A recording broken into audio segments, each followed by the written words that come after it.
నమస్తే, welcome to S9 TV. ఇక details చూస్తే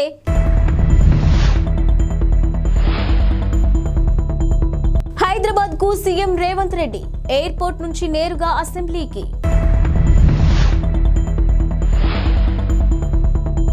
ట్రంప్ కు భారీ షాక్ ఇచ్చిన కొలరాడో సుప్రీంకోర్టు. చంద్రబాబు వారిని వదిలిపెడతారని నేనైతే అనుకోవడం లేదు. లోకేష్. తెలంగాణ ముఖ్యమంత్రి రేవంత్ రెడ్డి ఢిల్లీ నుంచి హైదరాబాద్ కు బయలుదేరారు. శంషాబాద్ ఎయిర్పోర్ట్ నుంచి ఆయన నేరుగా అసెంబ్లీకి వెళ్లనున్నారు. 3 రోజుల విరామం తర్వాత ఈ రోజు అసెంబ్లీ సమావేశాలు జరగనున్నాయి. 2014 నుంచి ఇప్పటి వరకు రాష్ట్ర ఆర్థిక పరిస్థితిపై పవర్ పాయింట్ ప్రజెంటేషన్ ఇవ్వనున్నారు. అనంతరం రాష్ట్ర ఆర్థిక స్థితిగతులపైన స్వల్పకాలిక చర్చ జరగనుంది. మరోవైపు ఆర్థిక పరిస్థితిపై మాట్లాడేందుకు తమకు కూడా అవకాశం ఇవ్వాలని బీఆర్ఎస్ ఎమ్మెల్యేలు కోరుతున్నారు. ఇక ఈ రోజు అసెంబ్లీ సమావేశాలు వాడివేడిగా కొనసాగే అవకాశం ఉంది. అమెరికా మాజీ అధ్యక్షుడు డొనాల్డ్ ట్రంప్ కు కొలరాడో సుప్రీంకోర్టు భారీ షాక్ ఇచ్చింది. వచ్చే ఏడాదిలో జరగనున్న అధ్యక్ష ఎన్నికల్లో కొలరాడో రాష్ట్రం నుంచి పోటీ చేయకుండా అనర్హత వేటు వేసింది.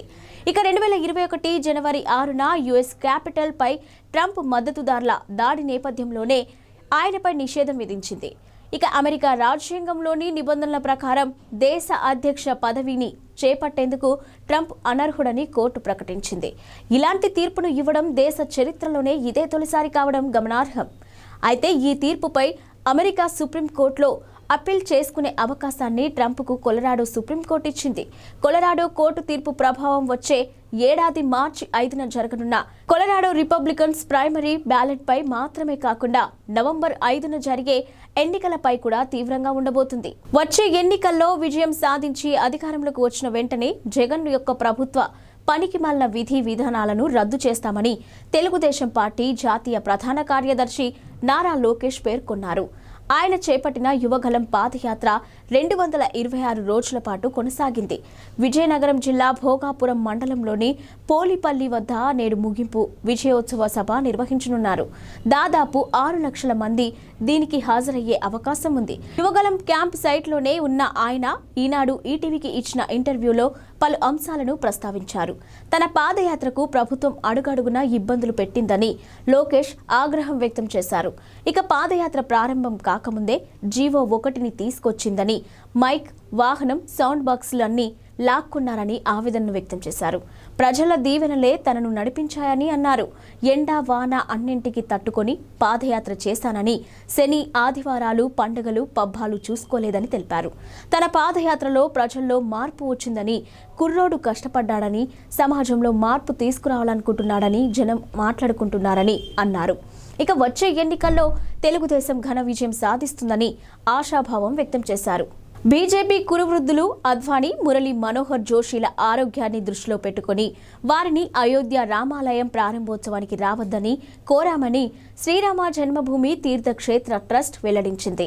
ఇక తమ వినతిని ఇద్దరు అంగీకరించారని చెప్పిన సంగతి విదితమే. ఈ అంశంపై దేశవ్యాప్తంగా చర్చానీయాంశంగా మారింది. ఇక దీని వెనుక ఏదో ఉందని పలువురు అనుమానాలు వ్యక్తం చేశారు. ఈ నేపథ్యంలోనే అద్వానీ, జోషిలకు విశ్వ హిందూ పరిషత్ ఆహ్వానం పలికింది. విశ్వ హిందూ పరిషత్ అంతర్జాతీయ కార్యనిర్వాహక అధ్యక్షుడు అలోక్ కుమార్ వీరిని స్వయంగా కలిసి ఆహ్వానం పలికారు. మరోవైపు రామాలయం ప్రారంభోత్సవానికి హాజరయ్యేందుకు ప్రయత్నిస్తామని ఇద్దరు నేతలు చెప్పినట్టు సమాచారం. ఇక జనవరి 22న రామాలయం ప్రారంభోత్సవం జరగనుంది. కరోనా వైరస్ కొత్త వేరియంట్ JN.1ను వేరియంట్ ఆఫ్ ఇంట్రెస్ట్ గా ప్రపంచ ఆరోగ్య సంస్థ మంగళవారం వర్గీకరించింది. అయితే ఈ వేరియంట్తో జనాలకు పెద్దగా ముప్పు లేదని తెలిపింది. అందుబాటులో ఉన్న ఆధారాల పరంగా చూస్తే JN.1తో ప్రపంచానికి పెద్ద ప్రమాదమేం లేదని WHO అంచనా వేసింది. కాగా మాతృవంశం BA.2.86లో భాగంగా JN.1ను ఇంతకుముందే వేరియంట్ ఆఫ్ ఇంట్రెస్ట్ గా వర్గీకరించారు. ఇక మరోవైపు ప్రస్తుతం అందుబాటులో ఉన్న వ్యాక్సిన్లతో JN.1 వేరియంట్తో పాటు వేర్వేరు కోవిడ్ వేరియంట్ల ద్వారా వచ్చే వ్యాధుల నుంచి రక్షణ పొందవచ్చునని వెల్లడించింది. ఇదిలా ఉంచితే ప్రపంచవ్యాప్తంగా JN.1 ఆందోళనలు నెలకొన్నాయి. ఇక JN.1 వేరియంట్ను మొదటిసారి అమెరికాలోని సెప్టెంబర్ నెలలో గుర్తించారు. గత వారం చైనాలో కూడా 7 కేసులు నమోదయ్యాయి. ఇక డిసెంబర్ 8 నాటికి అమెరికాలో నమోదైన మొత్తం కరోనా కేసుల్లో 15% నుంచి 29% మాత్రమే JN.1 వేరియంట్ కేసులేనని US Centers for disease control and prevention అంచనా వేసింది. అయితే ఇతర వేరియంట్లతో పోల్చితే JN.1 ప్రజారోగ్యానికి ఎక్కువ హాని కలిగిస్తుందని చెప్పడానికి ఎటువంటి ఆధారాలు లేవని CDC చెప్పుకొచ్చింది. వైసీపీ నేత, విజయవాడ డిప్యూటీ మేయర్ శైలజారెడ్డి భర్త అవుతు శ్రీనివాసరెడ్డి కోర్టు ఆగ్రహానికి గురయ్యారు.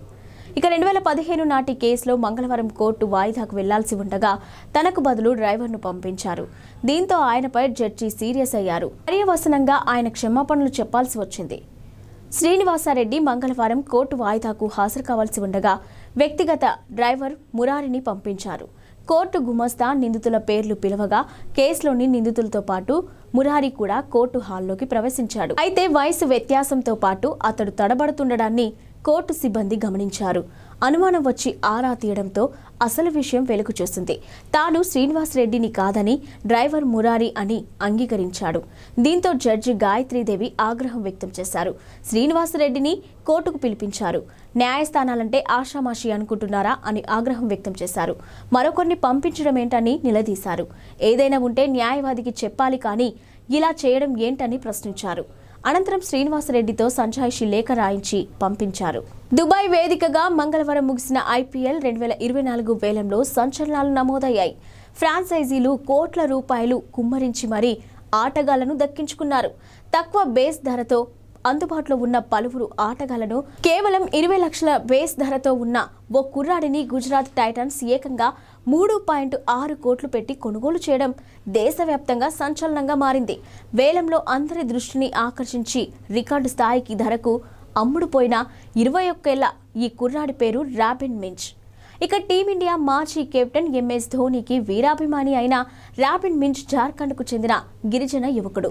ముఖ్యమంత్రి రేవంత్ రెడ్డి తెలంగాణ భవన్ అధికారులను మందలించినట్లుగా తెలుస్తుంది. ఢిల్లీలోని తుగ్లక్ రోడ్ అధికారిక నివాసం వద్ద నేమ్ ప్లేట్ తయారీలో అధికారులు నిర్లక్ష్యం వహించారని తలంటు పెట్టినట్లుగా వార్తలు వచ్చాయి. అధికారిక నివాసానికి పెట్టిన నేమ్ ప్లేట్లో తెలుగు, హిందీ, ఇంగ్లీష్ భాషల్లో రాయించిన తెలంగాణ భవన్ అధికారులు ఉర్దూని విస్మరించారు. తెలంగాణలో రెండో అధికార భాషగా ఉర్దూ ఉంది. అయితే ఉర్దూని విస్మరించి 3 భాషల్లో నేమ్ ప్లేట్ అధికారులు తయారు చేయించారు. ఈ క్రమంలోనే ఉర్దూని కూడా కలిపి మరో నేమ్ ప్లేట్ బోర్డు తయారు చేయించాలని సీఎం రేవంత్ రెడ్డి ఆదేశించారు. తాము అధికారంలోకి వచ్చిన వెంటనే మత్స్యకారుల పొట్టకొడుతూ జగన్ ప్రభుత్వం తీసుకొచ్చిన జీవో 217ను రద్దు చేస్తామని టీడీపీ జాతీయ ప్రధాన కార్యదర్శి నారా లోకేష్ తెలిపారు. పద్ధతి ప్రకారం విద్యుత్ ఛార్జీలను తగ్గిస్తామని, చెత్త పన్ను, వృత్తి పన్నులను రద్దు చేస్తామని హామీ ఇచ్చారు. ప్రస్తుతం యువగలం క్యాంపు సైట్ వద్ద ఉన్న ఆయన ఈనాడు ఈటీవీకి ప్రత్యేక ఇంటర్వ్యూ ఇచ్చారు. తాము అధికారంలోకి వచ్చాక చేయాల్సిన పనులు చాలా ఉన్నాయన్న ఆయన రాష్ట్రాన్ని అభివృద్ధి పథంలో నడిపించి చూపిస్తామన్నారు. తాము అధికారంలోకి రాగానే మళ్లీ పరిశ్రమలను తీసుకొస్తామని, ఉద్యోగాలు ఇస్తామని, రోడ్లకు మరమ్మతులు చేస్తామని పేర్కొన్నారు. ప్రస్తుతం రాష్ట్రంపై 11 లక్షల కోట్ల అప్పు ఉన్నట్టు చెప్పారు. 2014 ఎన్నికల మేనిఫెస్టోలో ఇచ్చిన హామీల్లో దాదాపు 90% నెరవేర్చామని తెలిపారు. పేదల కోసం దాదాపు 120 సంక్షేమ కార్యక్రమాలు అమలు చేసిన ఏకైక పార్టీ టీడీపీయేనని స్పష్టం చేశారు. ఆహా OTT సెంటర్కు వచ్చిన మా ఊరి పొలిమేర 2 సినిమాకి అనూహ్యమైన రెస్పాన్స్ వచ్చింది. ఆయా తర్వాత వచ్చిన రాక్షస కావ్యం సినిమా కూడా సందేశం పరంగా మంచి మార్కులనే కొట్టేసింది. ఇప్పుడు ఇదే ప్లాట్ఫామ్ పైకి రావడానికి కరీంనగర్ సినిమా రెడీ అవుతుంది. మోస్ట్ వాంటెడ్ అనేది ట్యాగ్ లైన్. ఈ సినిమాను ఆహాలో ఈ నెల 22వ తేదీ నుంచి స్ట్రీమింగ్ కానుందని తెలిపారు. అందుకు సంబంధించిన పోస్టర్ను అధికారికంగా రిలీజ్ చేశారు. ట్రైలర్ను కూడా వదిలారు. స్క్రీన్ ప్లే, సంభాషణలను రమేష్ ఎలికేటి సమకూర్చగా బాలాజీ భువనగిరి దర్శకత్వం వహించారు. సాహిత్య సాగర్ సంగీతాన్ని అందించాడు. ఒకవైపున రాజకీయం, మరోవైపున రౌడీయిజం నేపథ్యంలో జరిగే ఈ కథ నడుస్తుందనే విషయం ట్రైలర్ను బట్టి అర్థమవుతుంది. కరీంనగర్కి చెందిన 4 యువకులు ఎలాంటి పరిస్థితుల్లో ఎలాంటి మార్గాన్ని ఎంచుకున్నారు, ఆ ప్రయాణంలో వాళ్ళకి ఎలాంటి అనుభవాలు ఎదురయ్యాయి అనేది ఈ సినిమాలోని ప్రధానమైన అంశం. పార్లమెంట్లో ఎంపీల సస్పెన్షన్పై టీపీసీసీ ఉపాధ్యక్షుడు మల్లు రవి తీవ్రంగా స్పందించారు. మంగళవారం ఆయన గాంధీ భవన్లో మీడియాతో మాట్లాడుతూ 78 మంది ఎంపీలను ఒకే రోజు సస్పెండ్ చేయడం పార్లమెంటు చరిత్రలో ఇది మొదటిసారి అని ఆగ్రహం వ్యక్తం చేశారు. కేంద్ర ప్రభుత్వ వైఖరిపై పార్లమెంటరీ వ్యవస్థకు తీరని మచ్చ అని అన్నారు. అఘంతకులు పార్లమెంట్లోకి వెళ్లడం దేశ చరిత్రలో దారుణమైన సంఘటన అని అన్నారు. ఇంకేమైనా ప్రమాదం కలిగి ఉంటే పరిస్థితి ఎలా ఉండేది అని ఆవేదన వ్యక్తం చేశారు. ఇక ఆయన ఆందోళన వ్యక్తం చేశారు. పార్లమెంటు భద్రతపై చర్చించేందుకు అధికారిక పక్షం ఎందుకు భయపడుతుంది అని ప్రశ్నించారు. కేంద్ర హోంమంత్రి ఈ అంశంపై స్పందించాలని డిమాండ్ చేశారు. వికసిత్ భారత్ అంటే ఇదేనా? బీజేపీ ప్రభుత్వం సిగ్గుపడాలని దుయ్యబట్టారు. ఇక పార్లమెంటుపై ముష్కర్ల దాడి జరిగిన రోజే ఈ ఘటన జరగడం భద్రతా వైఫల్యమే అన్నారు. ఈ అంశంపై పార్లమెంట్లో చర్చ జరగాలి. ప్రజలందరికీ అన్ని విషయాలు తెలియాలన్నారు. ఇవాళ ఢిల్లీలో కాంగ్రెస్ నాయకత్వంలో టీమిండియా కూటమి సమావేశమైంది. ఈ సమావేశంలో ఆసక్తికర పరిణామం చోటు చేసుకుంది. వచ్చే ఎన్నికల్లో విపక్షాల ప్రధానమంత్రి అభ్యర్థిగా మల్లికార్జున ఖర్గే పేరును బెంగాల్ ముఖ్యమంత్రి మమతా బెనర్జీ ప్రతిపాదించారు. ఇక లోక్సభ ఎన్నికల తర్వాతే తమ ప్రధాని అభ్యర్థిని ప్రకటిస్తామని నిన్న చెప్పిన మమత ఒక్కరోజులోనే స్వరం మార్చేశారు. ఇండియా కూటమి ప్రధాని అభ్యర్థి ఖర్గే అంటూ నేటి సమావేశంలో పేర్కొన్నారు. ప్రస్తుతం ఖర్గే కాంగ్రెస్ పార్టీ జాతీయ అధ్యక్షుడిగా ఉన్నారు. కాగా మమత ప్రతిపాదనకు ఇండియా కూటమిలో 12 పార్టీల నుంచి మద్దతు లభించింది.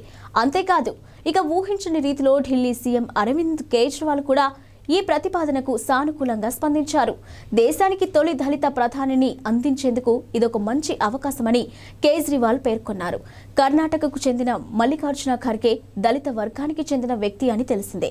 అయితే ఈ ప్రతిపాదనకు ఖర్గే నుంచి వ్యతిరేకత వ్యక్తం కావడంతో మమతా బెనర్జీ సహా ఇతర విపక్ష నేతలు కూడా నిరాశకు గురయ్యారు. మమత ప్రతిపాదనను ఖర్గే సున్నితంగా తోసిపుచ్చారు. తాను అణగారిన వర్గాల కోసం పనిచేయాలని మాత్రమే కోరుకుంటున్నానని స్పష్టం చేశారు.